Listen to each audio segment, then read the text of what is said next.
Bom dia, queridos. Que a paz do Senhor seja com você. Hoje estamos fazendo a gravação do nosso culto num dia incomum. Hoje não temos o culto na nossa igreja, estão de portas fechadas como muitas igrejas ao redor, não apenas do nosso país, como ao redor do mundo. Mas o importante é que a palavra do Senhor deve ser anunciada. E essa é uma oportunidade para que você possa buscar a face de Deus com a sua família, aí na sua casa, para que restauremos o culto no lar. E eu tenho acompanhado algumas notícias e informações nas redes sociais, mostrando como se fazer um culto com a sua família. Essa é uma oportunidade para você chamar os seus filhos, a sua família ao redor da mesa para clamar ao Senhor. Essa é uma oportunidade que Deus nos dá para buscar a face do Senhor. A igreja do Senhor precisa clamar. A igreja do Senhor precisa orar, se humilhar diante da mão do Senhor. Que Deus tenha misericórdia de nós e que a igreja se levante para orar, para jejuar e buscar a face do Senhor.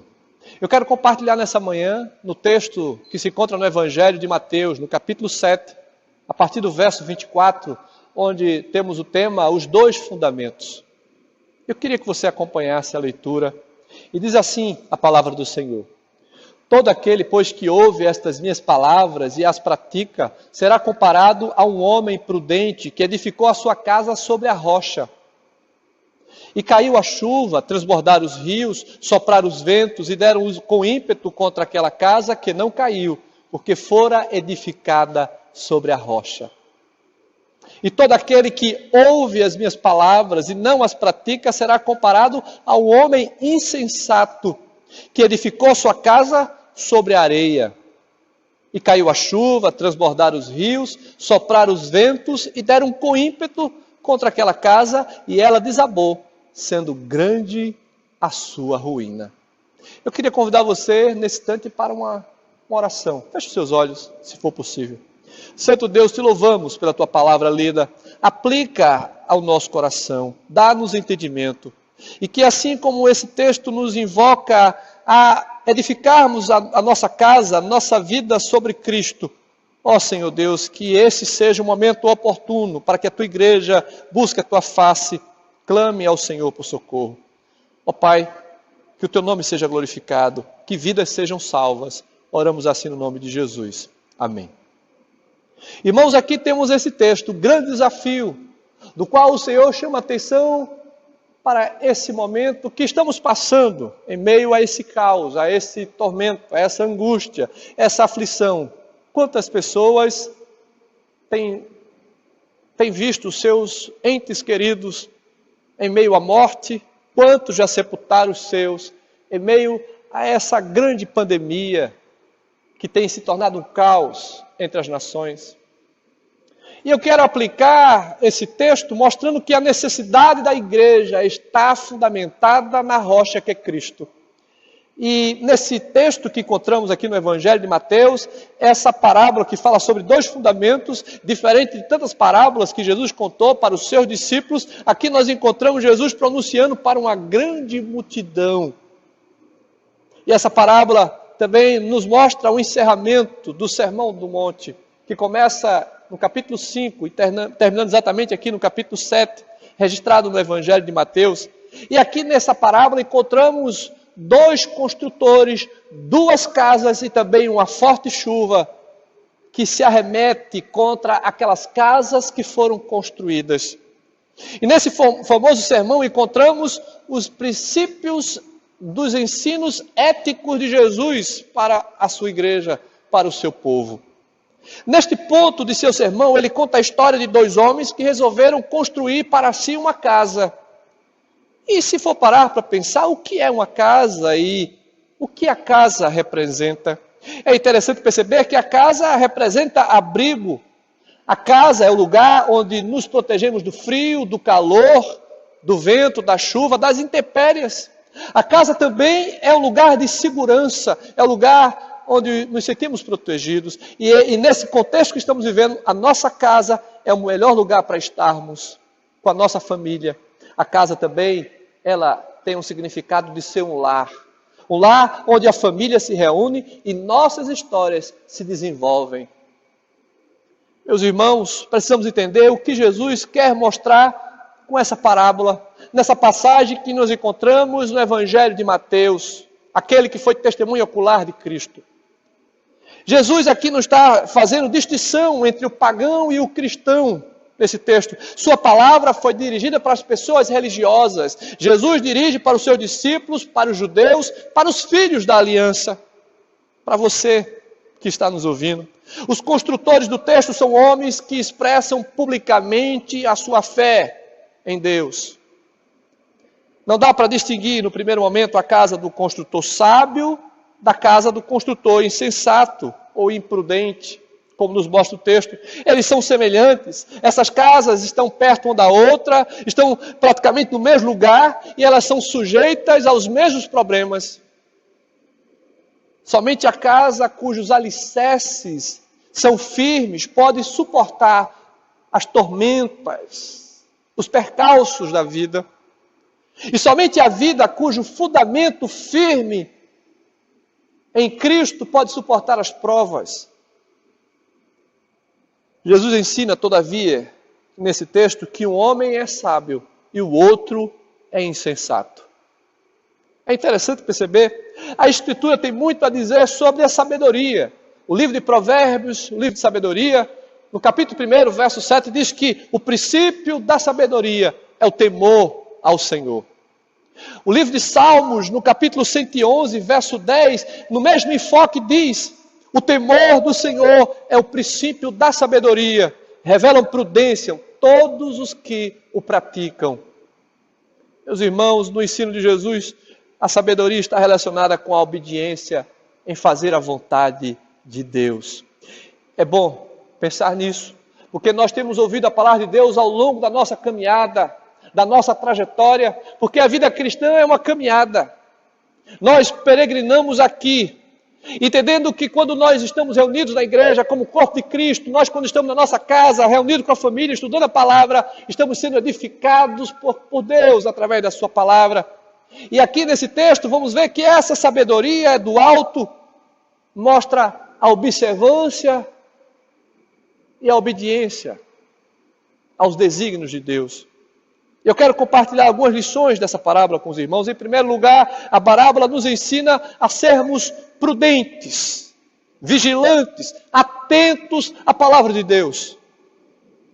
Todo aquele, pois, que ouve estas minhas palavras e as pratica, será comparado ao homem prudente que edificou a sua casa sobre a rocha. É claro que essa metáfora não tem a ver com a construção física aqui, de um engenheiro que está calculando as paredes, os pesos, as colunas, as vigas. Não, é claro também que se uma pessoa for construir a sua casa e não trabalhar o alicerce, essa casa vai cair mesmo, grande vai ser a ruína.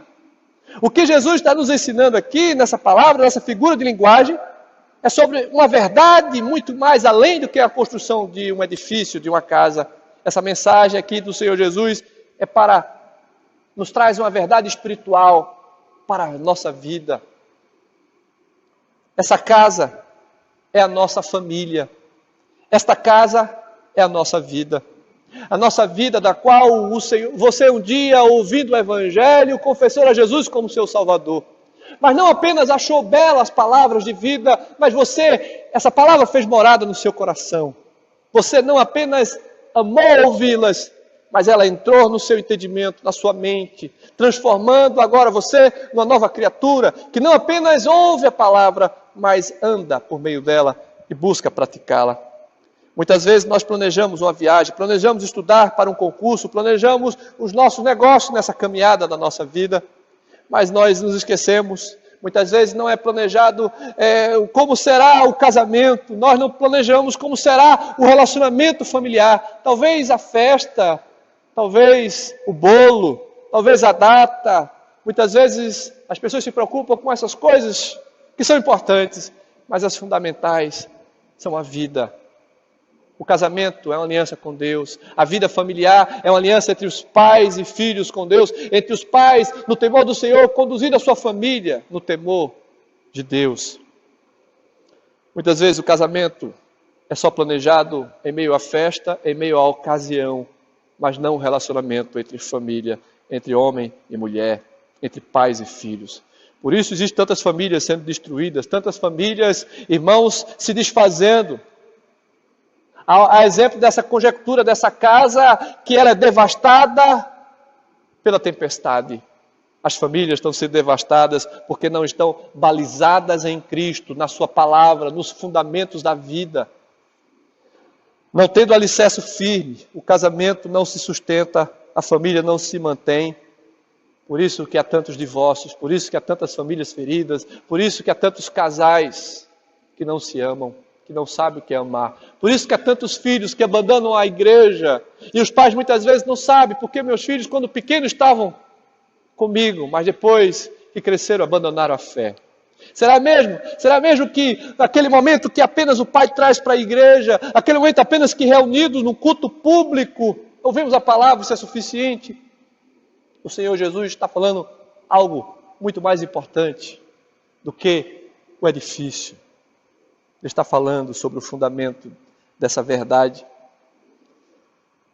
Há muitas famílias doentes, famílias machucadas, porque não cuidaram de edificar esses relacionamentos sobre a rocha. A mensagem principal dessa parábola é bastante óbvia. O construtor prudente é o que constrói a casa sobre uma base sólida. E Jesus aqui exigia que os homens ouvissem os seus ensinos. E Jesus também exigia aqui que os homens pusessem em prática o que ele dizia. A exemplo de todos nós que temos ouvido sermões, estudos, sabe, nós temos crescido muitas vezes na vida cristã, mas muitas vezes esse ensino da palavra de Deus não tem feito diferença em nossa vida. Nós ouvimos, nós gostamos de ouvir, nós achamos belas palavras, mas o Evangelho ainda não fez mudança no coração de muitas pessoas. O conhecimento de Deus deve transformar em ação. A teoria deve nos levar à prática. A ortodoxia, aquilo que eu ouço da parte de Deus, deve ser colocado em prática na minha vida diária. Aquilo que nós falamos como ortopraxia, o que eu creio, eu vivo. Fé e obras. O próprio Jesus, na introdução da parábola, explica que o significado figurativo do alicerce significa as suas palavras. São palavras de vida. Veja o que diz aqui o Dr. Lucas, escrevendo também no capítulo 6, verso 47, essa mesma parábola, e ele diz: todo aquele que vem a mim e ouve as minhas palavras e as pratica, eu vos mostrarei a quem é semelhante. Aquele que ouve e pratica. Não são apenas simples ouvintes do Evangelho, mas são aqueles que ouviram o Evangelho, foram transformados e vivem esse Evangelho. Podemos entender que essa expressão, estas minhas palavras, não se refere apenas no Sermão do Monte, mas a todas as palavras de Cristo em todo o Evangelho. Todas as palavras de Deus em toda a sua lei. A palavra de Deus, ela nos conduz para o caminho dos céus.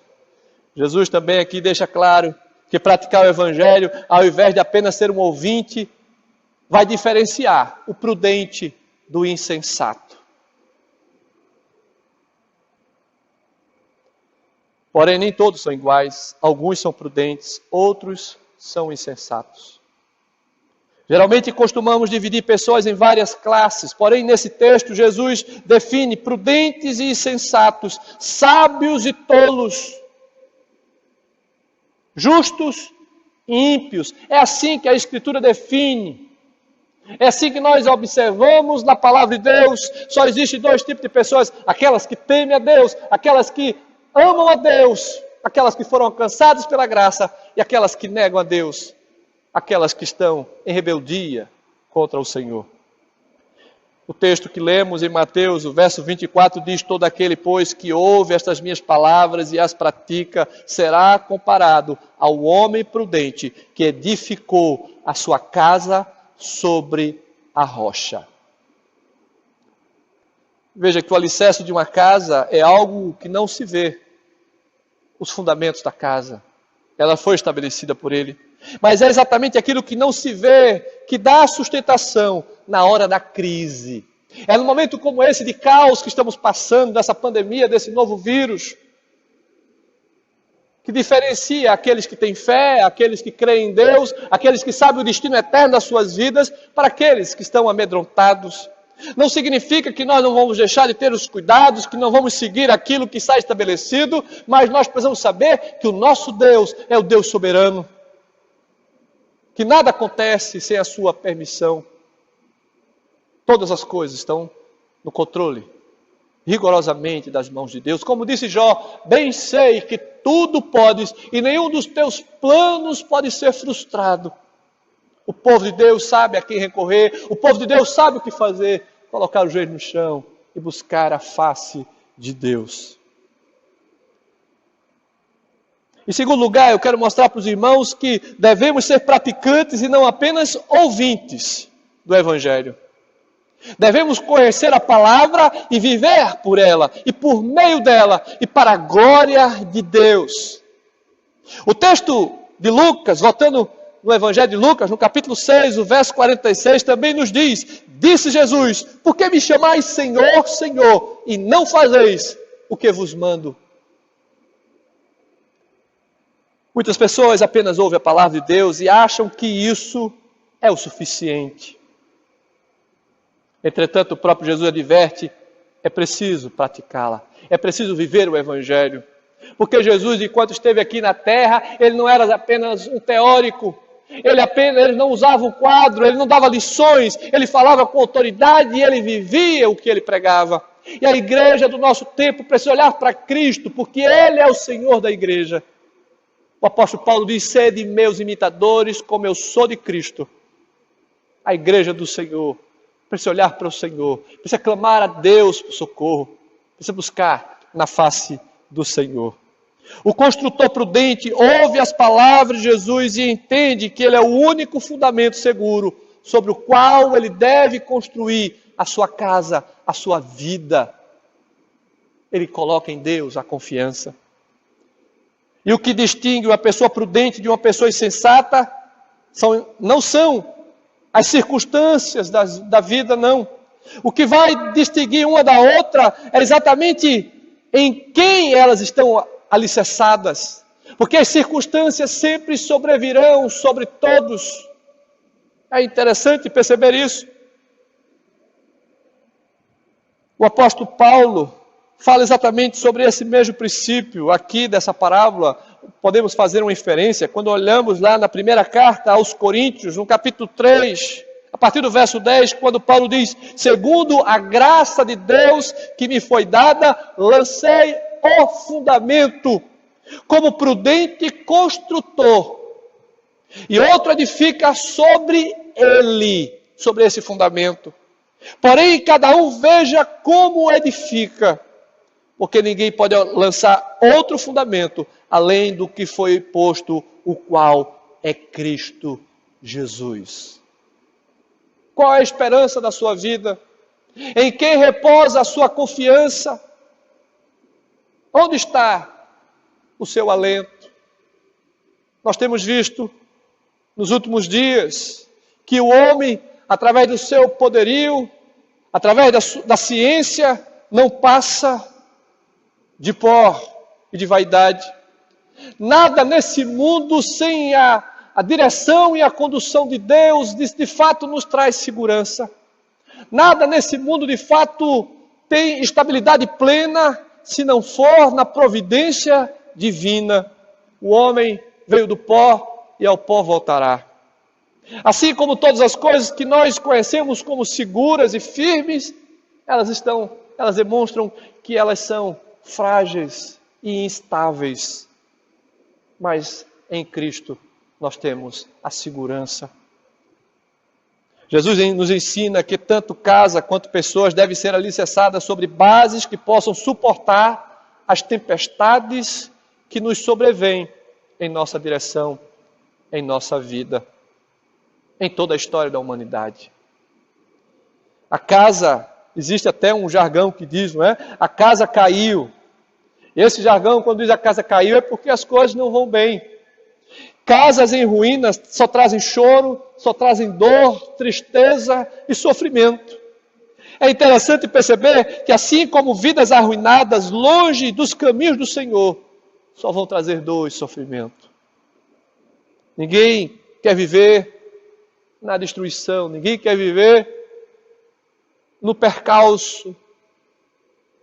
Jesus é a base, o alicerce, a rocha e o construtor. Ele quer restaurar a sua vida, a sua família, o seu lar. Não tem sentido ir ao médico se não estamos dispostos a fazer as coisas que o médico diz que façamos. Ao mesmo tempo, não tem nenhum motivo de ir a um especialista de qualquer tipo se não estamos preparados para seguir as suas recomendações.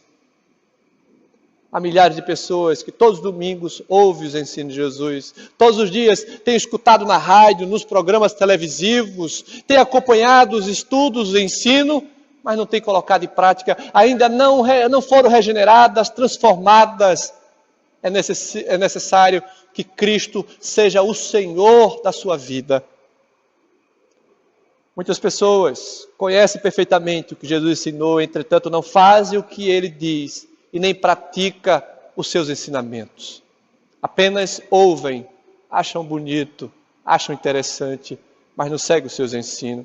Se tivermos que ser seguidores de Jesus, nós temos duas obrigações. Primeiras a praticar, é ouvir e praticar. É ouvir e fazer a sua vontade, é seguir o Evangelho, vivendo o Evangelho.